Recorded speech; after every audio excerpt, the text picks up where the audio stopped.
प्रदेश में साल के आखिर में विधानसभा के चुनाव होने हैं। प्रदेश में इस बार कांग्रेस बीजेपी के साथ ही कई अन्य दलों ने भी दावेदारी पेश की है। फिर भी माना जा रहा है कि फाइनल मुकाबला तो कांग्रेस और बीजेपी के बीच ही होगा। अब जीत किसकी होगी, ये बड़ा सवाल है। मुख्यमंत्री कौन होगा, ये भी उससे बड़ा सवाल है।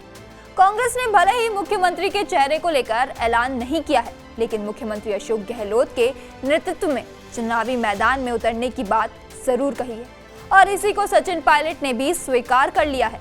वहीं बीजेपी में पूर्व मुख्यमंत्री वसुंधरा राजे लोकप्रिय चेहरा जरूर है, लेकिन बीजेपी इस बार चुनाव पीएम मोदी के चेहरे और केंद्र सरकार की योजनाओं के दम पर ही लड़ने का ऐलान कर रही है।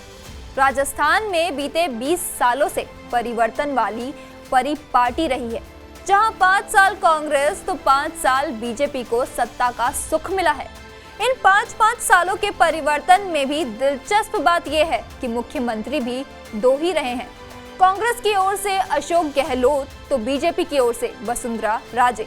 अब मुख्यमंत्री अशोक गहलोत का तीसरा कार्यकाल है और परिवर्तन की उम्मीद के सहारे बीजेपी सत्ता में वापसी का सपना संजो रही है। लेकिन मुख्यमंत्री अशोक गहलोत का दावा है कि वो इस बार परिवर्तन की परिपाटी को ध्वस्त करते हुए सत्ता रिपीट कर इसका इतिहास रचेंगे। अब क्योंकि गहलोत के सामने इस बार राजे नहीं बल्कि पीएम मोदी है, लिहाजा कहा जा रहा है गहलोत ने अलग रणनीति बनाकर ब्रांड मोदी के सामना करने की तैयारी कर ली है। अशोक गहलोत को राजनीति का जादूगर कहा जाता है, साथ ही प्रदेश का गांधी भी कहा जाता है।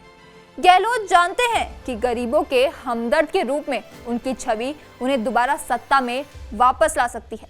लिहाजा अशोक गहलोत इन दिनों राजस्थान में लोगों से जुड़ने की कोशिश में जुटे हैं। इसीलिए संजीवनी हेल्थ योजना सहित महंगाई राहत कैंप योजना चलाकर अशोक गहलोत ने राजनीति की दिशा को अपनी ओर मोड़ने की भरपूर कोशिश की है। केंद्र सरकार को चुनौती देते हुए पिछले दिनों अशोक गहलोत ने मिनिमम इनकम गारंटी स्कीम चलाकर प्रदेश के बड़े हुजूम को जोड़ने का प्रयास किया है। दरअसल माना जा रहा है कि गहलोत की कोशिश महंगाई, बेरोजगारी और स्वास्थ्य के मुद्दे पर अपने विरोधियों की तुलना में कहीं आगे की है। जाहिर है ऐसा कर अशोक गहलोत ये साबित करना चाहते हैं कि कांग्रेस बीजेपी पर महंगाई, बेरोजगारी, स्वास्थ्य के मुद्दों पर सिर्फ हमलावर ही नहीं बल्कि कहीं ज्यादा काम करने की सोच भी रखती है।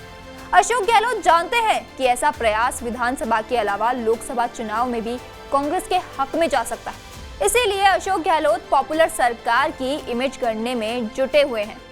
अब पीएम मोदी पिछले 9 सालों से देश के प्रधानमंत्री हैं। इससे पहले वो गुजरात के 3 बार मुख्यमंत्री रह चुके हैं। 2014 में भी जब मोदी बीजेपी की ओर से प्रधानमंत्री पद के दावेदार बने थे, तब गुजरात मॉडल चर्चा का विषय रहा था। अब राजस्थान में मुख्यमंत्री अशोक गहलोत का तीसरा टर्म है और कोरोना काल में गहलोत सरकार के कामकाज के मॉडल की तारीफ खुद प्रधानमंत्री ने की थी।